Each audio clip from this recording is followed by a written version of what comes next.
Welcome to our Malaysia travel adventure. Gustav and I took separate journeys this time due to our holiday schedules not lining up, but it led to two very different ways of experiencing this beautiful country. I explored Penang, a completely serene, all by myself beach, diving into the rich culture with a countryside bike tour, hiking in the national park, and wandering the vibrant streets of downtown. Meanwhile, Gustav and his friend David headed to Langkawi, soaking up the island vibes. Hello, macaque. Stick around to the end for a special compilation of my favorite Malaysian dishes. Trust me, you won't want to miss it. My day in Penang started with a delicious meal right outside my hostel. I ordered Wan Mee with chicken and dry noodles, as recommended by the friendly lady running the stall. Wonton mee is a popular Malaysian dish that can be served either dry or in a soup. The dry version, which I got, comes with noodles tossed in a savory sauce, typically made from soy sauce and a hint of sesame oil. It's usually paired with tender slices of chicken, leafy greens, and a few dumplings on the side. These dumplings were absolutely delicious, light and flavorful, with a delicate filling that complemented the dish perfectly. I really enjoyed the meal, and it was the perfect start to my day. Good afternoon. I have just arrived to Penang National Park. I took the 101 bus over from Georgetown, just caught it from the bus station. It's the best way, I think, to get over here.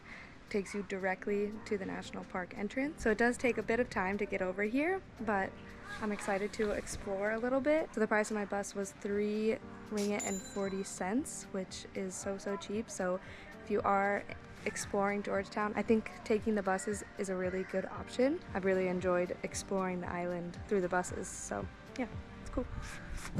Here's the situation of the national park. I arrived and there were some people just saying like, oh, just wait till 2, wait till 2. Park rangers must go on some sort of lunch, so I'm just chilling, relaxing for a couple minutes, and then I buy my ticket. They give me some tips on what I should do, where I should go. The trail to the lighthouse is actually not a trail. You have to take a boat to get over there, so maybe I'll do that when I come back. But there is a trail to the turtle beach, so I'm going to go walk over to the turtle beach. There's another little trail that's another 40 minutes, so I might do that depending on how hot it is. It does feel quite hot, but the ticket to get in, you get a little wristband, and the ticket for foreigners is 50 ringgit. I mean, that's for conservation of this, so I'm willing to pay it.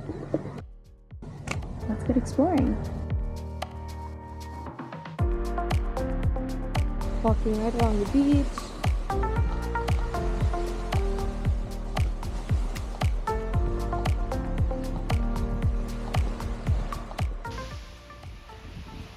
Ooh, are you gonna go in the water? I don't think so. But Mr. Monitor Lizard is having his Instagram moment with the trees and the swing.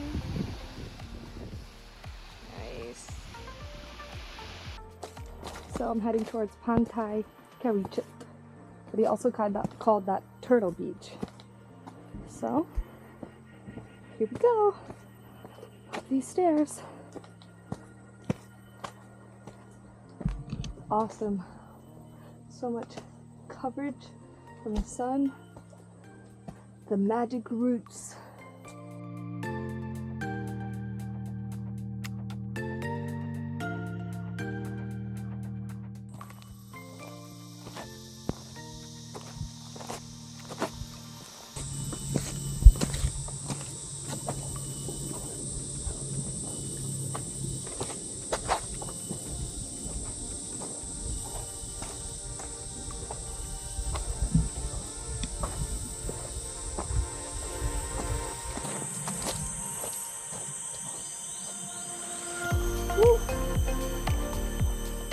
So I'm almost there. I'm 3.1 kilometers in, and I think I'm just 500 meters from the beach. This has been such a lovely hike. It's well traversed. Well, it's well walked on.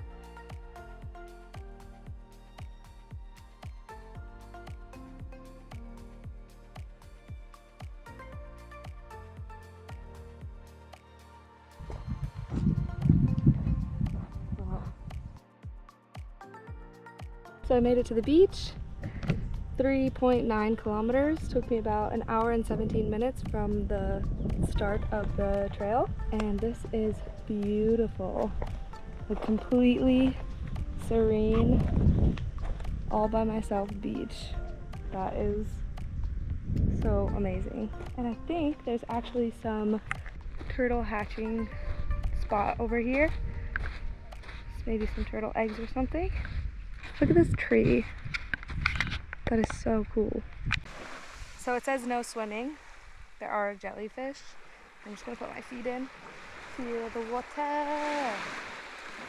Oh, that feels so nice. Wow, the jungle looks so beautiful. I recommend coming to Penang National Park 100%, although it is a little bit pricey. 50 ringgit, a little bit out of my price range, but I think that it's worth it because this is pure solitude and the hike is well maintained, and I think that they put a lot of effort into keeping it nice.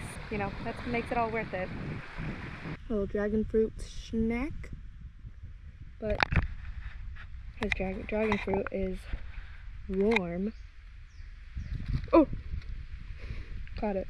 So it's not that good, to be honest, and doesn't have too much flavor, but I'm just gonna eat it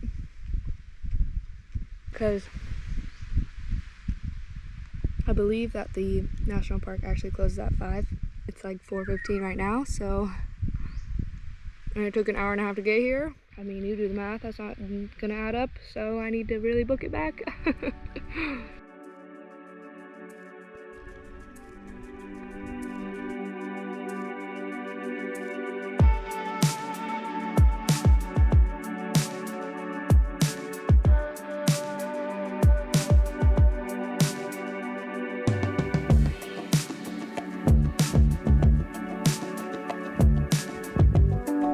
So we're back where we started, back on this beautiful beach.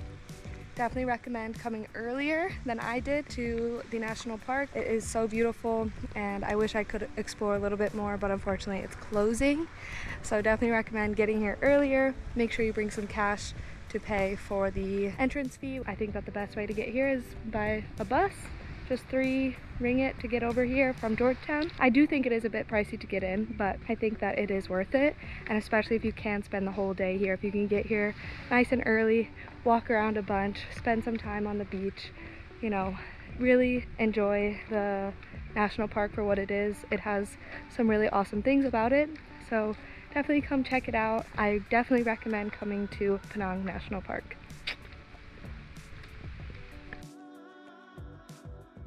After finishing up my hike, it was time for me to head back to my hostel, but not everyone's adventure was the same. Since Gustav and I had different holiday schedules, we ended up traveling separately. While I explored Penang on my own, Gustav and his friend David set off for Langkawi. Their journey from Penang to Langkawi gave them a completely different perspective of Malaysia's beautiful islands. We're on the bus and we are headed to Kuala Perlis to take a ferry to Langkawi Island. And it's hard to say. Oh, yeah, there we go. We're on this massive bridge that spans to the mainland. That's pretty cool.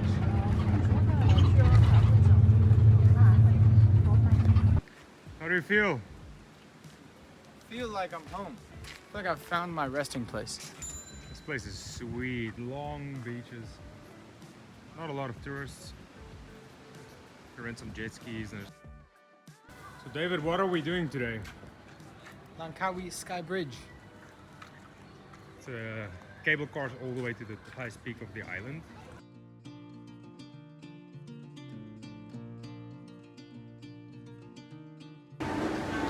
How do you feel about this? Feeling pretty good, man. It's 89 ringgit. Yeah, 89 ringgit. If you choose to do the express pass, it's an extra 50, but since it's middle of the day, no one's here. We just walk straight onto the gondola. This should be like, I don't know, 10 minutes to the top with some wonderful views of the mountains. I'm stoked. Nice.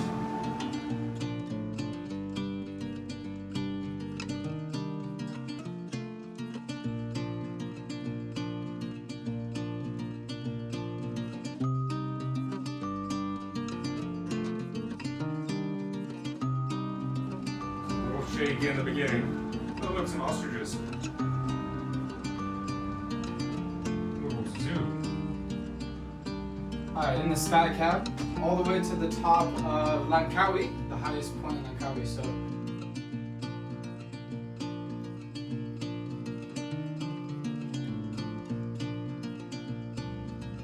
David's making a time lapse for us over there. Look at this beautiful view. that's incredible. Dude, we need to just get some drone footage. Look at that.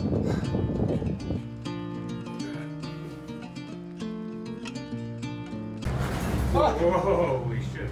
So did your ears pop? No, mine didn't pop at all. My ears popped. Pretty freaking sweet. Look at that view, dude. Yeah, this is incredible. You can see like all the islands. It's quite a view, isn't it?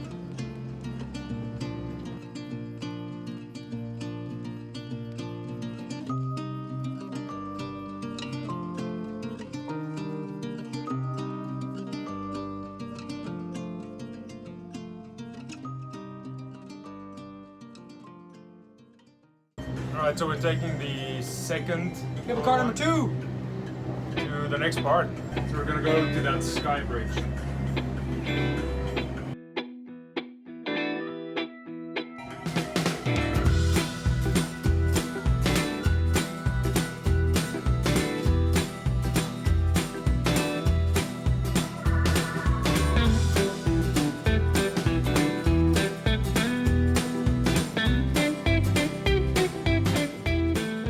You can pay for a little gondola to take you to the sky bridge, or you can go the cheap way, which is a little nature walk.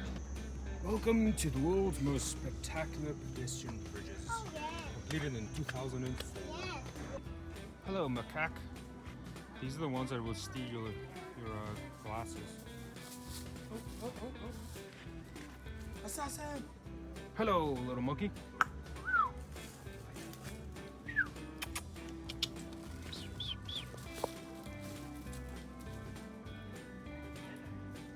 And then she goes and grooms him. Makes me miss my wife, dude. So this bridge is almost 650 meters above sea level. Took 16 months to complete. It's like 2 decades ago when they completed it. Seems sturdy. And the views are absolutely spectacular. Beautiful views. It's pretty cool.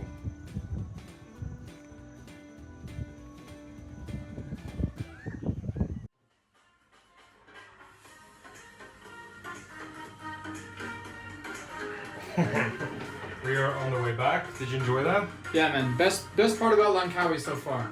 Best part about Malaysia so far, to be honest. Yeah, I enjoyed it thoroughly. Sweet. I mean, the views are beautiful.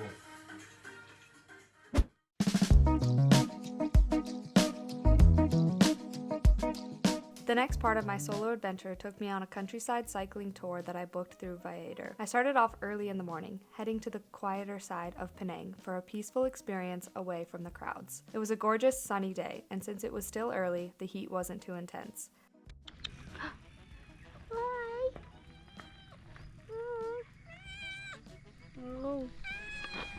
I got to see a different side of Penang, cycling through palm plantations and learning all about how they harvest the oil. As a part of the cycling tour, we rode through the vast palm plantations, which was a completely different experience from the bustling city streets of Penang. These palm trees are part of Malaysia's thriving palm oil industry, and I learned a lot about how the oil is extracted from the palm fruit. It's incredible how much of the land is dedicated to these plantations, and they play a huge role in the local economy. Riding through these areas, I could see the sheer scale of the operation. It was interesting to learn about the process behind such a widely used product.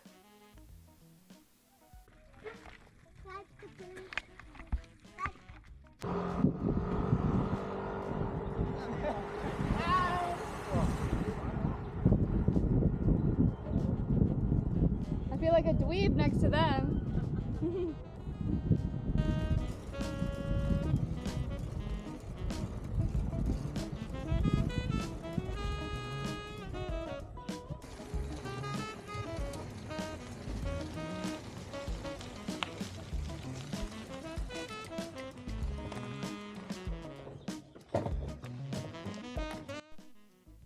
We also visited a charming fishing village where we learned about the local fishermen and their stilt houses built right on the river. It felt like stepping into a different world.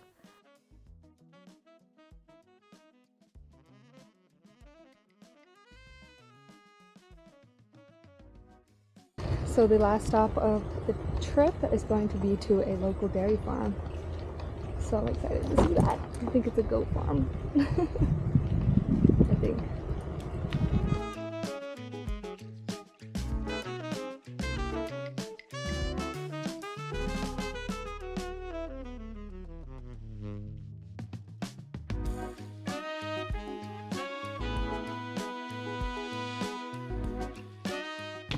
Goat farm.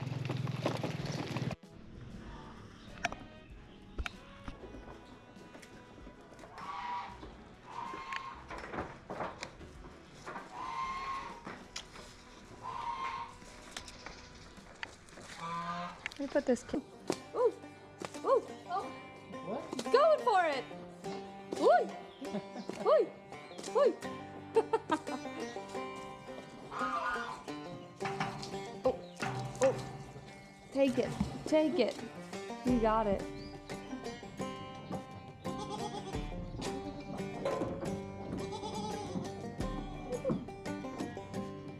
And let me tell you, trying goat milk ice cream was a pleasant surprise. Super creamy and delicious. I like that goat milk ice cream. It's pretty good, to be honest. Tastes pretty much like regular ice cream. A little bit different flavor. Don't know how to describe it, but it's creamy and a little bit like airy at the bottom, I guess.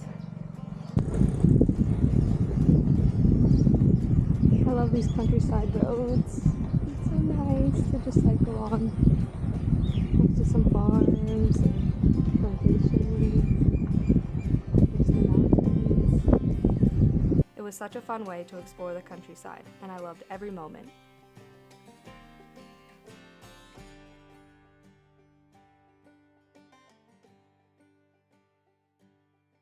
After our bike tour, our guide, being incredibly kind and welcoming, offered to take us to a local market. So we are at Cecil Street Market, which is a massive food court. This wasn't actually part of the tour, but it shows just how warm and generous the Malaysian people are. He really wanted to share his culture with us. At the market, I couldn't resist ordering Hokkien Mee, a dish made with egg noodles and a rich prawn-based broth, topped with shrimp, pork, and vegetables. Such a flavorful meal. Of course, I also had to get one of my absolute favorite dishes, popaya. It's a soft spring roll filled with a mix of fresh veggies, tofu, and sometimes shrimp, all wrapped up in a thin crepe. Every time I see popaya, I have to order it. To top it off, we tried some local desserts made with rice. These sweets were the perfect end to our market experience. Such a lovely surprise from our guide. This is some fresh soy milk with just a little bit of sugar. I would say it tastes a little bit better than just like your store-bought soy milk, but it tastes like soy milk. I don't know, it's nothing really that special, but I was told I should try it, so giving it a go. Here it is, soy milk in a bag. While I was exploring the markets and indulging in some amazing local food, Gustav and David were having their own adventure over on Langkawi. Let's check in on what they've been up to. In another episode of Travel Cheap with teacher David, we got some instant noodles. These have all kinds of goodies with them. David's got 5 eggs. I've got some sardines. And if you're traveling on a budget, so you gotta do it. This is the way to go. This is the way to go. So this is our accommodation. It is not bougie by any stretch of the imagination. David's over there. We just cooked up a nice noodle dish. Just saw mango. Ooh, it's a little slimy. I think it's gonna be good. So this is our janky kitchen setup. We've got over here, got a sink over there, a hungry man over here. Oh yeah. Eggs and noodles, really cheap. This coconut is a little bit old, so it's more like a nutty, chewy fatty nut instead of a green coconut, where the water is sweet, but inside it's more of a jelly than a nut. That's good. Actually, some life-sustaining food right here. I forgot about that.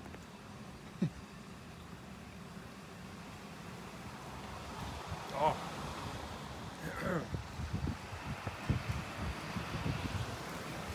How is it? You want some? No, God, no.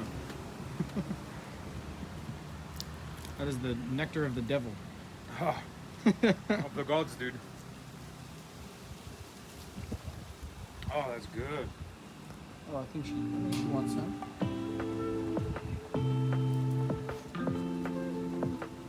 No thanks. Ah, piece of shot. Langkawi is a beautiful island, but honestly, there's not a ton to do compared to other places. The main highlight is definitely the Langkawi Sky Cab. We did that earlier in this video. It's a must do. Other than that, Langkawi is perfect for relaxing and chilling on the beach. David and I enjoyed the island and its very laid-back vibe. You can also check out some local night markets and take a boat tour of the mangroves. And then for our nature lovers, there are several waterfalls like Seven Wells and Timuron Falls, perfect for a refreshing dip. Langkawi is also a duty-free island, so shopping for alcohol, chocolates and perfumes can be a great deal. It's actually the only place in Malaysia where alcohol is affordable. The rest of Malaysia is heavily taxed. But yeah, overall, if you're looking for adventure, Langkawi is more about soaking in the natural beauty and enjoying the peaceful atmosphere. So I've just booked out of my accommodation here in Georgetown, and I am going to just explore around Georgetown a little bit today before I head over to the mainland. So I wanted to take you along for a little adventure to look at some of the street art and some of the main attractions here on Georgetown. So I've got my tourist map here and just exploring around. Along the way, I spotted some beautiful street art, which Georgetown is known for. These murals really bring the city to life with their creative depictions of local culture. Almost on every street there is a little bit of street art. Here's another one over here. So much to see, so much to explore. It's a really good area just for walking around. To be honest, I've just spent many hours just walking on these streets. So there's so much to see, so much history.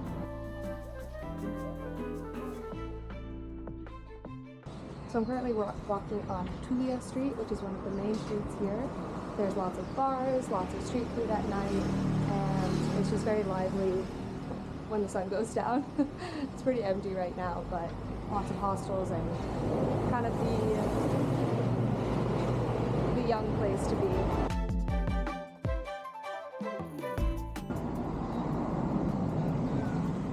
This is the place where the famous shoe designer Jimmy Choo started his apprenticeship.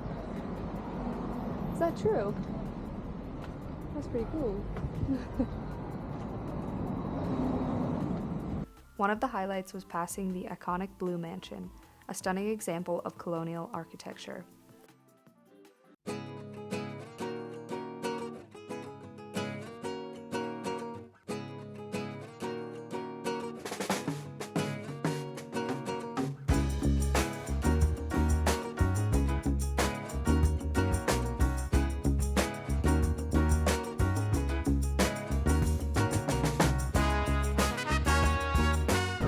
Ooh, that's pretty. How much? 2 ringgit. I also made my way near the waterfront, where the city and town halls stand.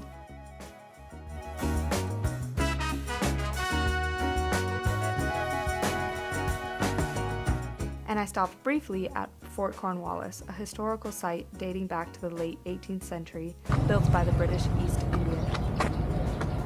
Okay, so I was wrong. Fort Cornwallis is actually open, but you do have to buy a ticket to get in. Got some jackfruit. I haven't tried jackfruit. So good. One of my favorites, especially when it's in season. Thank you. How much? Thanks. Of course, I couldn't resist stopping for a refreshing coconut before continuing to Chaw Jetty. So I'm here at Chaw Jetty, one of the many jetties here in Georgetown. The clan jetties are wooden stilt houses built over the water. These jetties were originally built by Chinese immigrant communities, and today they're still home to some of their descendants. It's a glimpse into the local history and culture right on the waterfront.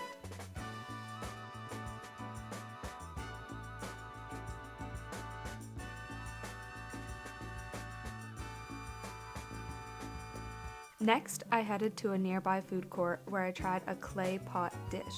Clay pot cooking is really popular in Malaysia. Your meal is cooked and served in a clay pot, which helps lock in all the flavors. Mine was so tasty, with the rice getting a little crispy at the bottom. After that, I couldn't pass up dessert, so I ordered ice kakang. This dessert is a mound of shaved ice, topped with syrups and all sorts of ingredients. Malaysian dessert, giving it a go. It literally needs ice beans.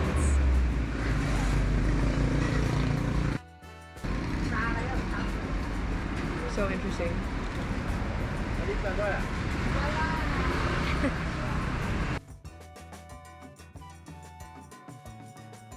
Some bites are really good, some bites are not so good. Like the beans. The shaved ice is good. Especially since it's blazing hot. All sorts of ingredients, like sweet corn, red beans, jelly, and more. At least there's a scoop of ice cream on the top. I'm gonna save that for last. I honestly wasn't sure if I loved it or not. It's such an interesting combination of textures and flavors, but it's definitely worth trying if you're in Malaysia. There's like dried sugar ginger. It's a peanuts.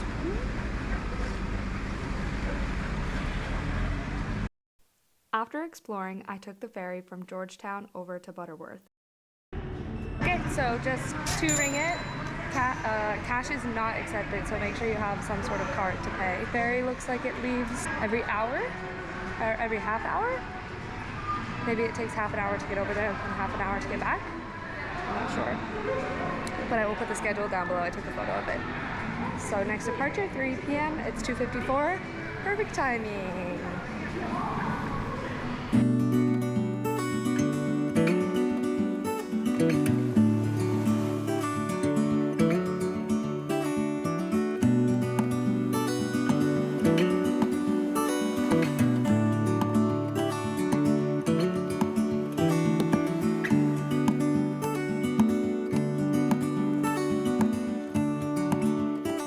Butterworth isn't a very touristy area, and I found myself either taking the ferry or a taxi to Penang to find things to do. And if you're looking for a more bustling side of Penang, Butterworth might not be the place to stay. But I did enjoy wandering around and trying to find some new foods that were a bit cheaper here compared to the more touristy parts of Georgetown. Still, I'd say it's not a necessary stop if you're traveling in Malaysia and looking for excitement. Before wrapping up this video, I just had to share some of the incredible food I tried while in Penang. Known as a unique culinary hub, even among locals, Penang has a special way of blending flavors from its diverse cultural roots. Here are my top recommendations. Dishes you don't want to miss if you ever find yourself here.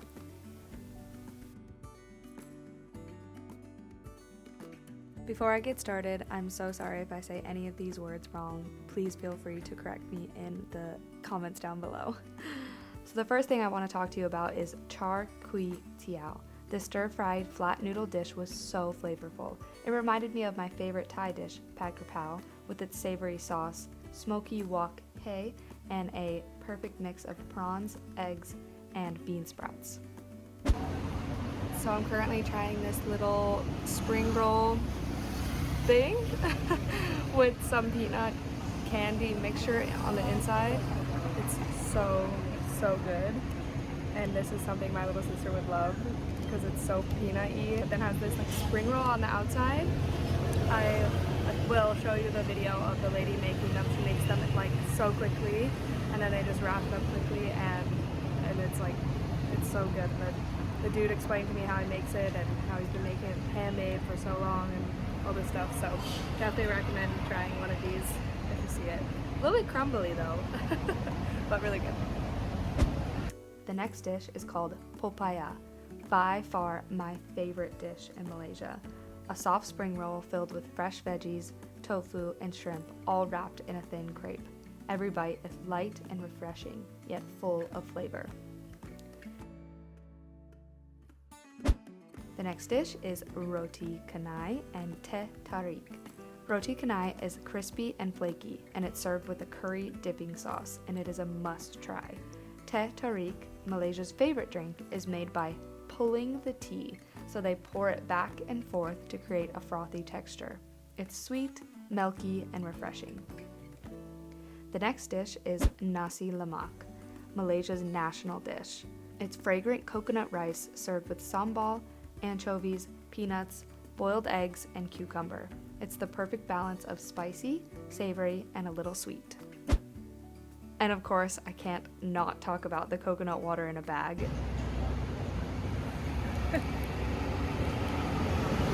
Reason number 1000. I love Southeast Asia and I love Malaysia in general.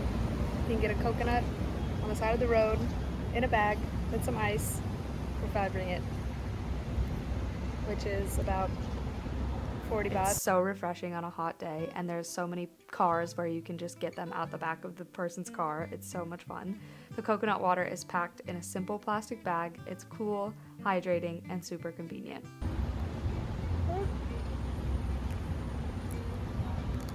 Coconut in a bag.